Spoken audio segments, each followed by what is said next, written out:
Hello, RMU students, and welcome to this week's Monday video update. I have a couple notes here that I want to touch base on in regards to the latest grading of interview assignments, and then looking forward to reading this week's prompts based on the new model of change management you read.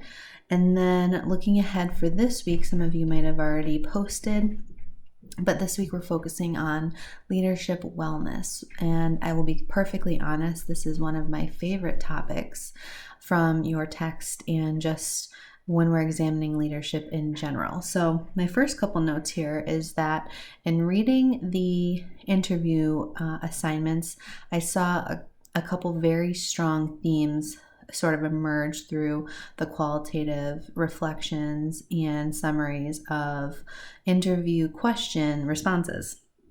And I think those two are having a growth mindset.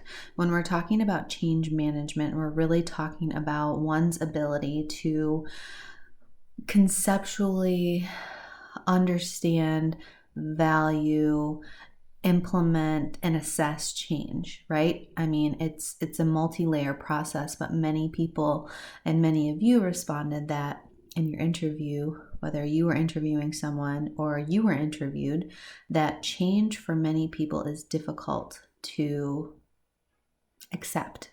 Many people want to focus on how things have been done, which is status quo, and people like status quo. But you know, as leaders, status quo can be a very scary place, especially in the healthcare setting, because the external environment is changing so fast. And that's another point we focused on in our most recent prompt, is that we have to be ready at all times to be able to adapt. If we create a culture that's not adaptable, and we have what's called culture lock-in, your setting, your morale, any change that you want to implement is kind of doomed from the start.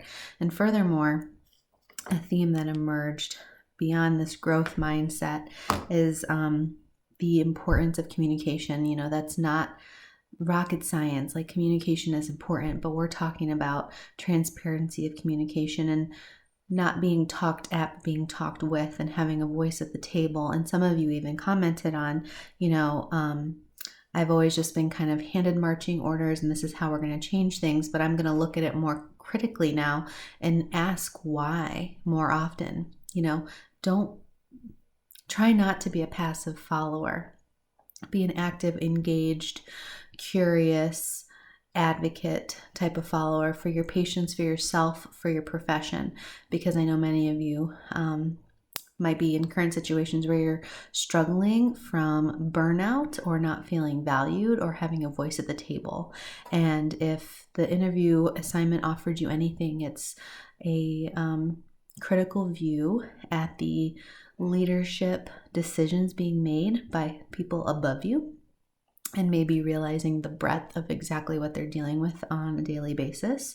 And you might have a good grasp on that, but you might have a different perspective. And if you're in a position, a follower, ask those questions, because many of you said the policy of what is changing and how it's changing, but oftentimes the leaders forget the why and the intention behind the change. So ask, I think that's a good practice to get into, rather than just taking the orders as for face value and being frustrated about it and not communicating about it. And from the most part, it sounds like many of you work in a setting that even if those frustrations exist, it is possible to speak to the people in power or in leadership and to find out why. Doesn't sound as though any of you work, at least from the interviews I read, work in such a toxic culture that doesn't appreciate or value hearing from their followers. And if you are, that might be something to reflect on and figure out how to improve that for yourself. Which kind of leads really well into the topic for this week on leadership wellness.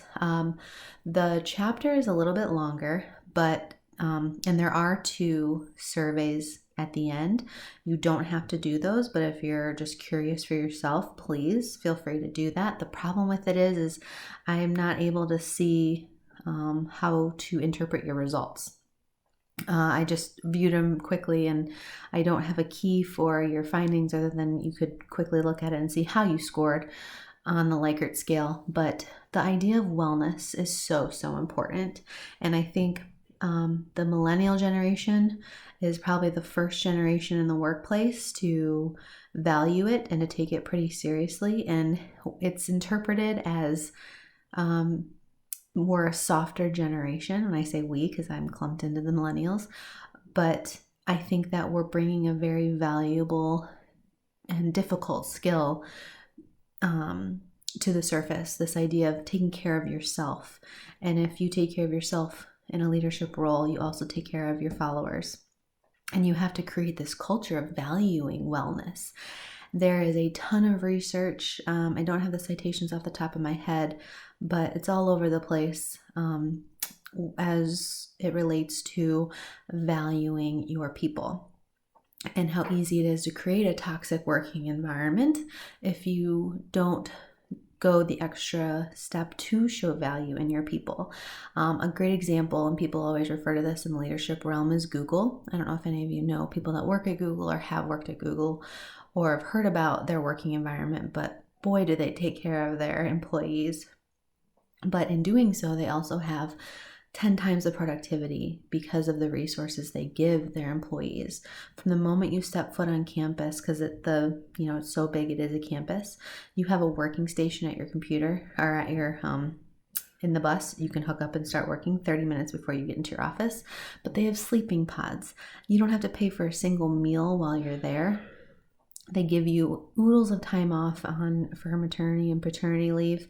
Every policy has been developed with the thought of how does this benefit our employees and our organization, because at the end of the day, they want to be a power company with a multi-billion-dollar organization. But when you take care of your people, you also take care of your company and your organization or your setting.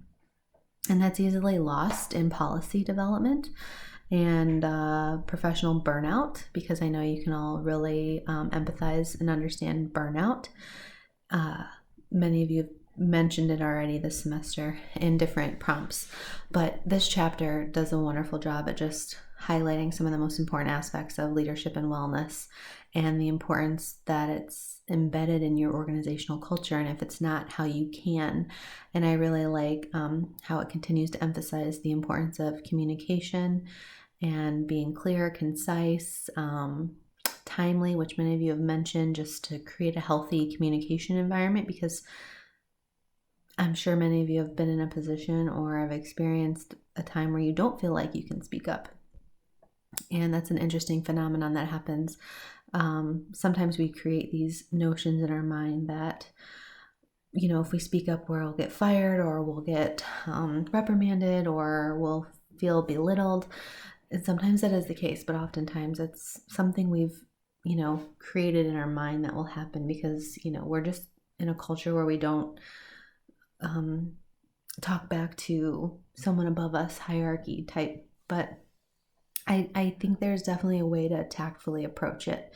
And sometimes you really have to if you think something is not right. And it really does affect everything on the whole system if morale is down. And at the end of the day, it affects our patients, and that's who we care about most. So that's what this week's looking at, and I'm really looking forward to seeing the posts. You are to create your own pillars of wellness based on what you've read. You can adopt some of what's in the text, but really, what do you value? And I think that's really important to know as a leader, is what your followers value, because then we know what motivates them. And if we know what motivates them, then we can really get into their internal, what makes them tick as a person, and do a little bit of inspirational motivation, intellectual consideration, and really channel those transformational leadership styles. And then you are selecting there are a variety of reflection questions at the end of this chapter in your text, and you're to select one and respond to that post as you see fit. So I look forward to reading that this week, and I hope you all have a great week.